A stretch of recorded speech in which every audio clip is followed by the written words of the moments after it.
नमस्कार। आज मैं आपको प्रेमचंद द्वारा लिखित कहानी रामलीला सुनाने जा रही हूँ। इधर एक मुद्दत से रामलीला देखने नहीं गया। बंदरों के भद्दे चेहरे लगाए, आधी टांगों का पजामा और काले रंग का ऊंचा कुर्ता पहने आदमियों को दौड़ते हू हू करते देख कर अब हंसी आती है, मजा नहीं आता। काशी की लीला जगत विख्यात है, सुना है। लोग दूर दूर से देखने आते हैं। मैं भी बड़े शौक से गया, पर मुझे तो वहाँ की लीला और किसी वज्र देहात की लीला में कोई अंतर न दिखाई दिया। हाँ, रामनगर की लीला में कुछ साज सामान अच्छे हैं। राक्षसों और बंदरों के चेहरे पीतल के हैं, गदाएं भी पीतल की हैं।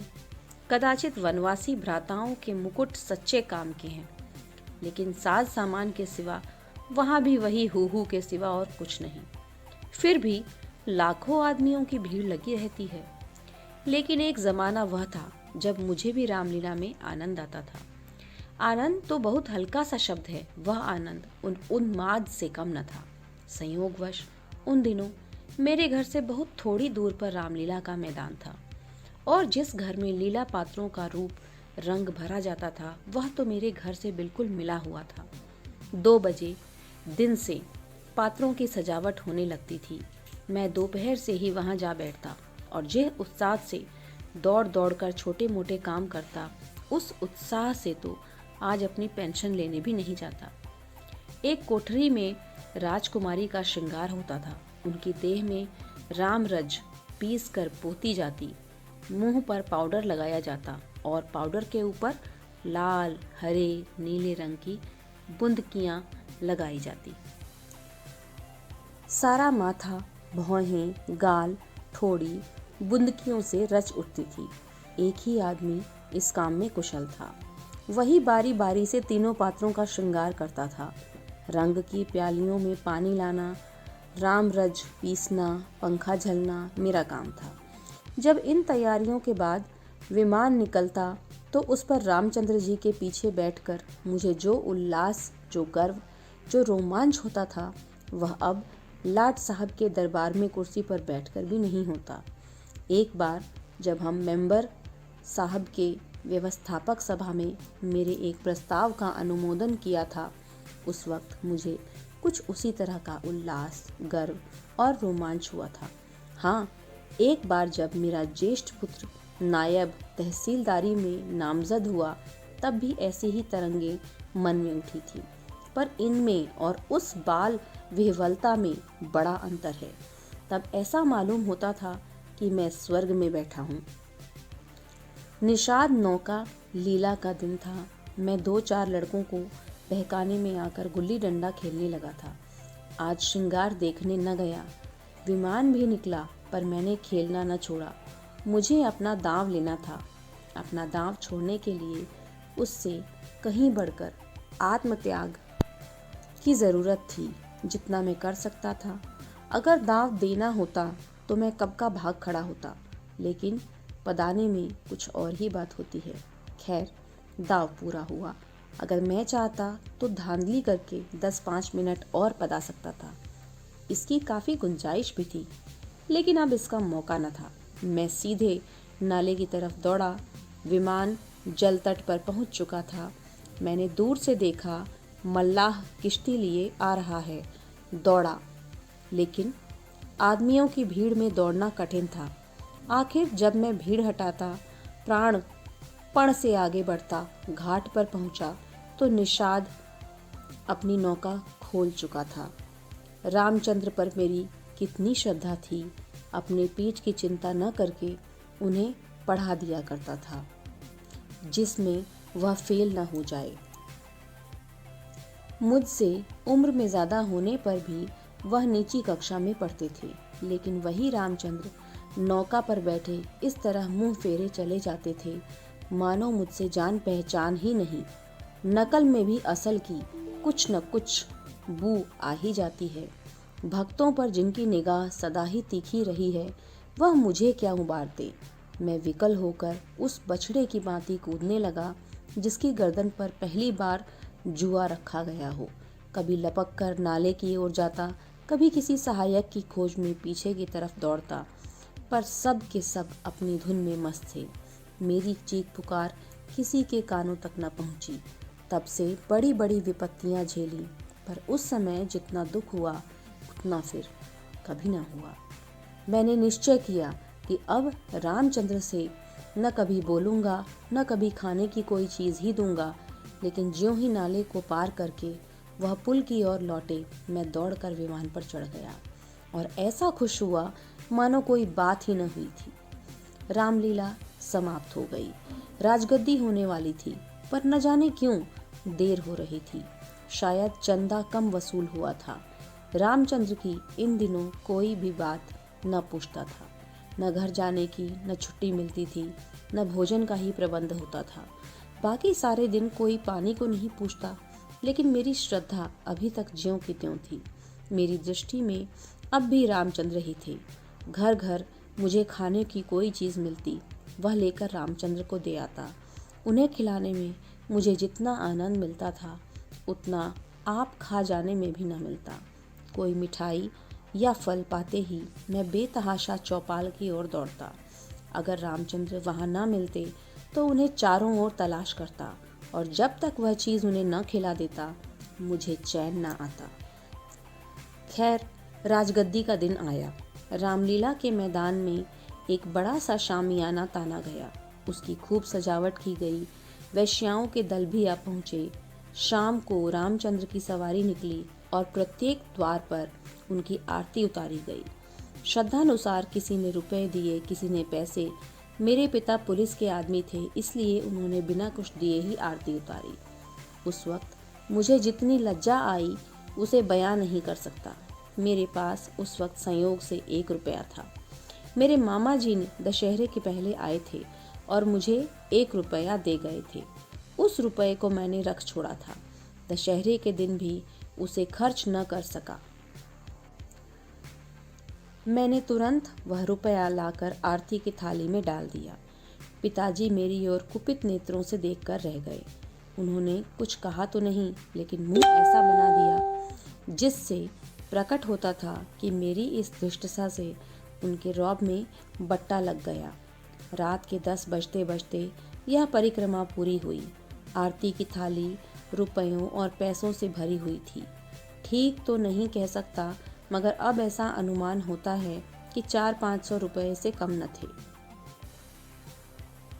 चौधरी साहब ने इनसे कुछ ज्यादा ही खर्च कर चुके थे। उन्हें इनकी बड़ी फिक्र हुई कि किस तरह कम से कम 200 रुपये और वसूल हो जाएं, और इनकी सबसे अच्छी तरकीब उन्हें यही मालूम हुई कि वैश्याओं द्वारा महफिल में वसूली हो। जब लोग आकर बैठ जाएं और महफिल का रंग जम जाए तो आबादी जान रिसक जनों की कलाइयों पर पकड़ पकड़ पर ऐसे ही हाव भाव दिखाएं कि लोग शर्माते शर्माते भी कुछ न कुछ दे ही मरे।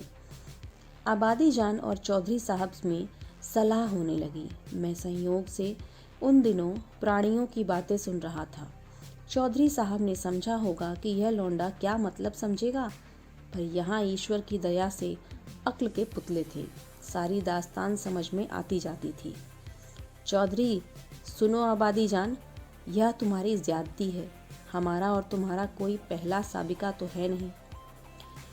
ईश्वर ने चाहा तो यह हमेशा तुम्हारा आना जाना लगा ही रहेगा।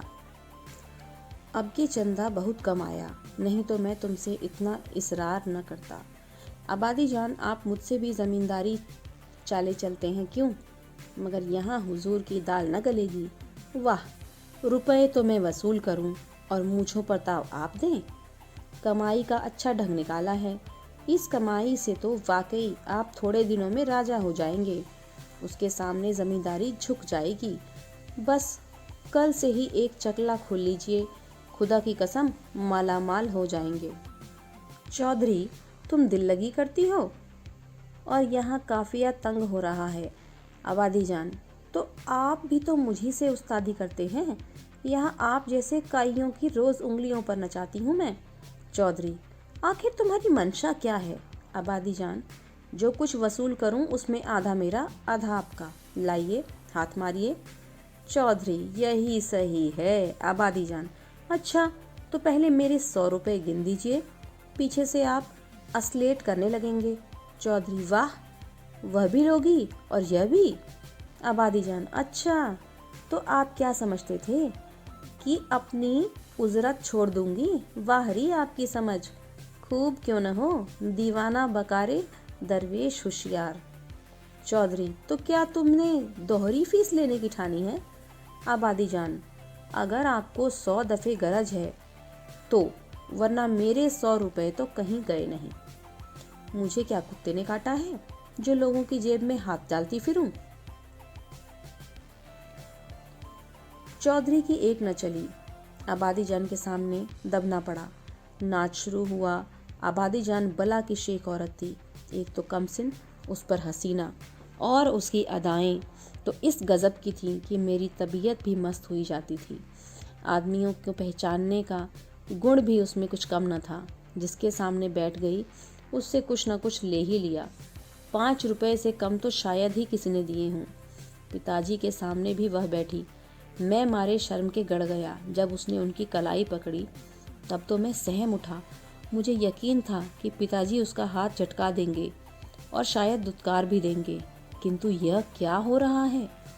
ईश्वर, मेरी आंख धोखा तो नहीं खा रही? पिताजी मूंछों में हंस रहे हैं। ऐसी मृदु हंसी उनके चेहरे पर मैंने कभी नहीं देखी थी। उनकी आंखों से अनुराग टपक पड़ता था। उनका एक एक रोम पुलकित हो रहा था। मगर ईश्वर ने मेरी लाज रख ली। वह देखो, उन्होंने धीरे से आबादी के कोमल हाथों से अपनी कलाई छुड़ा ली। अरे, यह फिर क्या हुआ? आबादी तो उनके गले में बाहें डाले देती है। अब पिताजी उसे जरूर पीटेंगे। चुड़ैल को जरा भी शर्म नहीं। एक महाशय ने मुस्कुराकर कहा, यहाँ तुम्हारी दाल नहीं गलेगी आबादी जान, और दरवाज़ा देखो। बात तो इन महाशय ने मेरे मन की कही और बहुत ही उचित कही, लेकिन न जाने क्यों पिताजी ने उसकी ओर कुपित नेत्रों से देखा और मूंछों पर ताव दिया। मुंह से तो वह कुछ न बोली, पर उनकी मुख की आकृति चिल्लाकर सरोज शब्दों में कह रही थी, तू बनिया मुझे क्या समझता है? यहाँ ऐसे अवसर पर जान तक निसार करने को तैयार हैं। रुपए की हकीकत ही क्या है? तेरा जी चाहे आजमा ले। तुझे दुगनी रकम न दे डालूं तो मुंह न दिखाऊं। महान आश्चर्य, घोर अनर्थ। अरे जमीन, तू फट क्यों नहीं जाती? आकाश, तू फट क्यों नहीं पड़ता? अरे मुझे मौत क्यों नहीं आ जाती? पिताजी जेब में हाथ डाल रहे हैं। वह कोई चीज निकाली और सेठ जी को दिखाकर आबादी जान को दे डाली। आह, यह तो अशर्फी है। चारों ओर तालियां बजने लगी। सेठ जी उल्लू बन गए या पिताजी ने मुंह की खाई, इसका निश्चय मैं नहीं कर सकता। मैंने केवल इतना देखा कि पिताजी ने एक अशर्फी निकालकर आबादी जान को दे दी। उनकी आंखों में इस समय इतना गर्वयुक्त उल्लास था मानो उन्होंने हातिमा की कब्र पर लात मारी हो। यही पिताजी हैं जिन्होंने मुझे आरती में 1 रुपया डालते देखकर मेरी ओर इस तरह से देखा था मानो मुझे फाड़ ही खाएंगे। मेरे उस परम उचित व्यवहार से उनके रौब में फर्क आता था, और इस समय इस घृणित कुस्त और निंदित व्यापार पर गर्व और आनंद से फूले न समाते थे। आबादी जान ने एक मनोहर मुस्कान के साथ पिताजी को सलाम किया और आगे बढ़ी, मगर मुझसे वहां न बैठा गया। मारे शर्म के मेरा मस्तक झुक जाता था। अगर मेरी आंखें देखी बात न होती तो मुझे इस पर कभी एतबार न होता। मैं बाहर जो कुछ देखता सुनता था उसकी रिपोर्ट अम्मा से ज़रूर करता था, पर इस मामले को मैंने उनसे छिपा रखा। मैं जानता था उन्हें यह बात सुनाकर बड़ा दुख होगा। रात भर गाना होता रहा। तबले की धमक मेरे कानों में आ रही थी। जी चाहता था चलकर देखूं, पर साहस न होता था कि मैं किसी को मुंह कैसे दिखाऊंगा। कहीं किसी ने पिताजी का जिक्र छेड़ दिया तो मैं क्या करूंगा। प्रातःकाल रामचंद्र की विदाई होने वाली थी। मैं चारपाई से उठते ही आंखें मलता हुआ चौपाल की ओर भागा। डर रहा था कि कहीं रामचंद्र चले न गए हों। पहुंचा तो देखा तवाइफों की सवारियां जाने को तैयार हैं। 20 आदमी हसरतनाक मुंह बनाए उन्हें घेरे खड़े हैं। मैंने उनकी ओर आंख तक न उठाई, सीधा रामचंद्र के पास पहुंचा। लक्ष्मण और सीता बैठे रो रहे थे और रामचंद्र खड़े कांधे पर लुटिया डोर डाले उन्हें समझा रहे थे। मेरे सिवा वहाँ और कोई न था। मैंने कुंठित स्वर से रामचंद्र से पूछा, क्या तुम्हारी विदाई हो गई? रामचंद्र, हाँ, हो तो गई। हमारी विदाई ही क्या, चौधरी साहब ने कह दिया, जाओ चले जाते हैं। क्या रुपया और कपड़े नहीं मिले? अभी नहीं मिले। चौधरी साहब कहते हैं इस वक्त बचत में रुपए नहीं हैं, फिर आकर ले जाना। कुछ नहीं मिला, एक पैसा भी नहीं मिला। कहते हैं कुछ बचत नहीं हुई।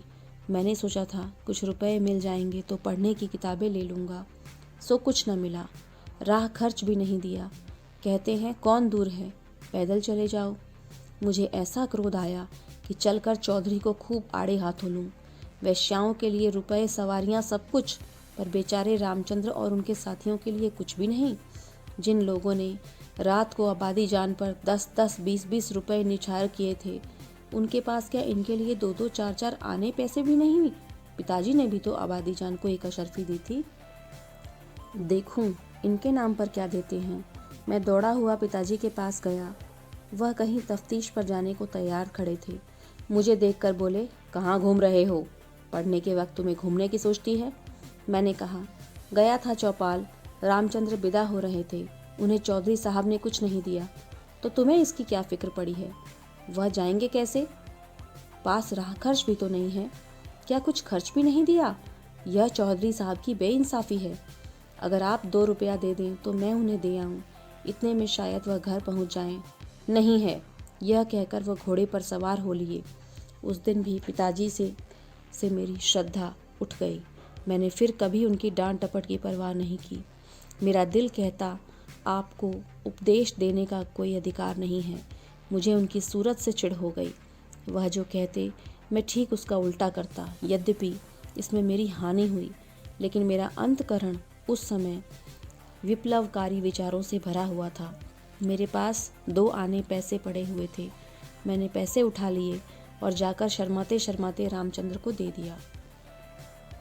उन पैसों को देखकर रामचंद्र को जितना हर्ष हुआ, वह मेरे लिए आशातीत था। टूट पड़े मानो प्यासे को पानी मिल गया। यही 2 आने पैसे लेकर तीनों मूर्तियां विदा हुईं। केवल मैं ही उनके साथ कस्बे के बाहर तक पहुंच आया। उन्हें विदा करके लौटा तो मेरी आंखें नम थीं, सजल थीं, पर हृदय आनंद से उमड़ा हुआ था। उम्मीद है